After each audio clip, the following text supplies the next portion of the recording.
She gave away a bouquet to a quiet old woman who asked for nothing but something for sorrow. The next morning, her failing flower shop was overwhelmed with orders, and that single act of kindness unraveled a story no one saw coming. What had she really given, and to whom? Clara was 29 years old, but on most days, she felt much older. She had opened Bloom and Light 3 years earlier, her dream blooming between peeling brick walls on the quieter end of Main Street. It was never supposed to be a large business, just a place where beauty and emotion could meet. A place where people came not just to buy flowers, but to find the right words when they had none. Clara had fallen in love with flowers when she was 6 years old. Her grandmother had grown peonies in the backyard, and Clara used to press the petals between pages of her notebooks, thinking they held secrets. Maybe they did, but dreams wilt, just like blossoms, when bills go unpaid. Business had been slow. For months. Rising costs. Fewer walk-ins. Online competitors. Clara had done everything herself. Orders, arrangements, deliveries, bookkeeping. And still the money never stretched far enough. She had sold her car to pay the rent. She had stopped replacing her work shoes even when the soles wore thin. And last week, she had skipped 2 meals in a row just to keep the lights on. Still, every morning, she showed up. She opened the blinds, spritzed the petals, replaced the water, lit a small lavender candle near the cash register. Hope, she believed, was something you had to build by hand. There were moments of joy, of course, like when newlyweds came in to recreate the bouquet from their wedding, or when a teenage boy stumbled in, red-faced, asking for something that said, "I am sorry," without actually saying it. Those small moments were oxygen. She spoke to her mother every Thursday. Sometimes Clara cried quietly on the phone. Sometimes she tried to sound upbeat. "I just need one break," she told her one evening. "You do not need 100 orders," her mother replied gently. "You just need one person who feels what you put into those flowers." Clara wanted to believe that, but some nights, it was hard to. That week, the refrigerator broke again. The credit card was maxed. She spent hours wrapping bouquets no one bought, and each time she flipped the sign to closed, her heart folded in with it. Still, she stayed gentle. When a customer was rude, she smiled. When a child knocked over a display, she crouched down and helped them rebuild it. Her hands were always soft with touch, even when they were cracked from cold water. On that particular Thursday evening, she stood in her quiet shop surrounded by beauty that no one seemed to notice anymore. Gerbera daisies in radiant orange, hydrangeas in soft blue, snapdragons, sweet peas, and white roses, each arranged with care, all waiting to be chosen. But no one came. She began to pack up, her movements tired, her eyes stinging with exhaustion. She glanced at the wilting tulips in the window, petals curled inward, trying to hold themselves together. In many ways, Clara understood them. What she did not know was that tomorrow, someone would walk through her door who would change everything. Not with money, not with power, but with quiet sadness, and a need that Clara had been unknowingly preparing to meet her whole life. The rain came quietly that evening, not in storms or thunder, but in a steady whisper that tapped gently against the shop windows. Clara was just about to flip the open sign to closed when she saw a figure outside. A woman, older, small-framed, stood beneath a black umbrella that barely shielded her from the drizzle. Her coat was soaked near the edges, and she clutched her purse like it weighed more than it should. Clara hesitated, then unlocked the door and opened it. "Would you like to come in and dry off?" she asked softly.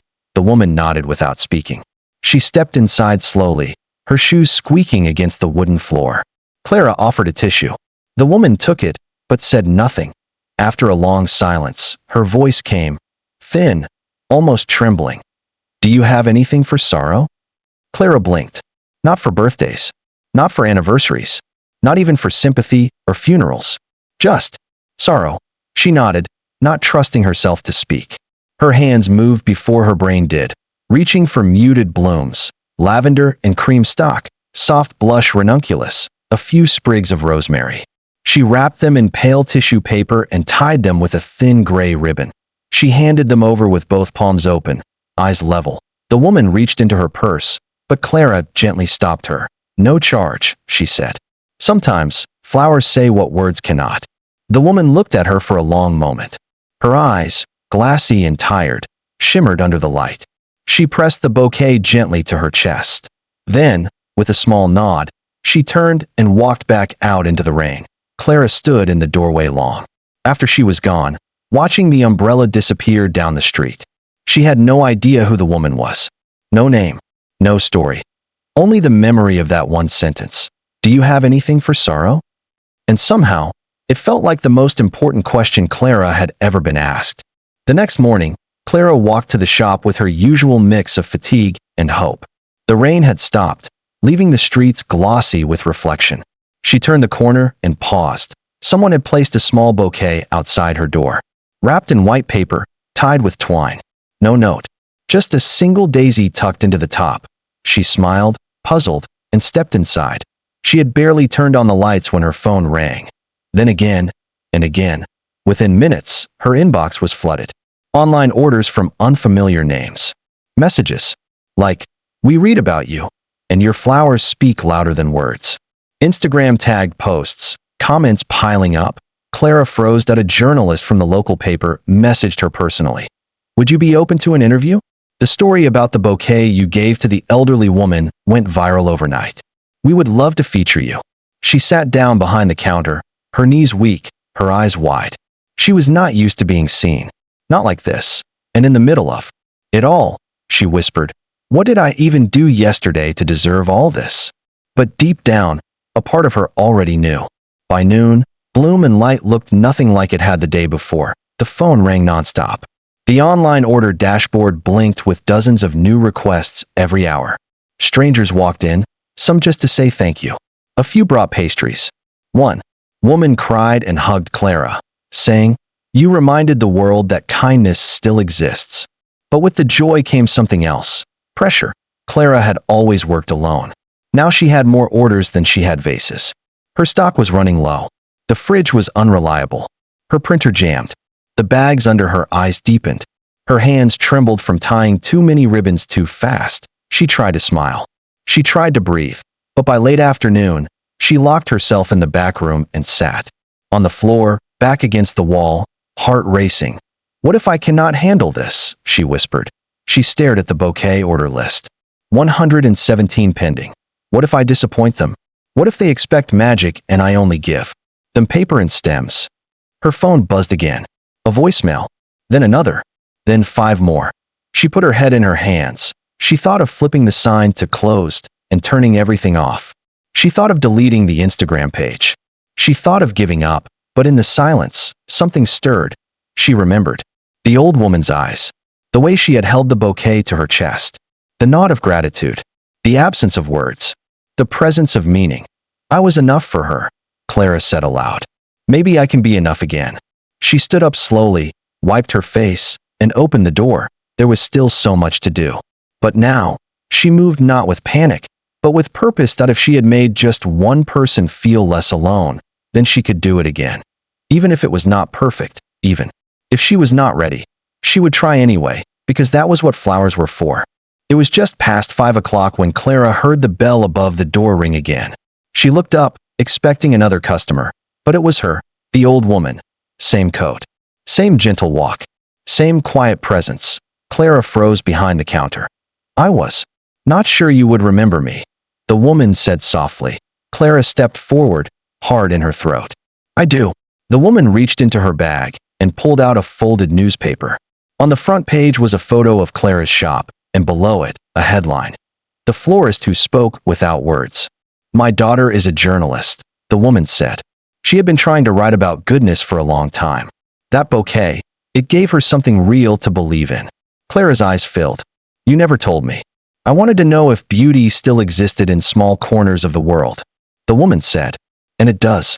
Right here." She took Clara's hand gently. "Thank you for seeing me when I could not even see myself," Clara whispered.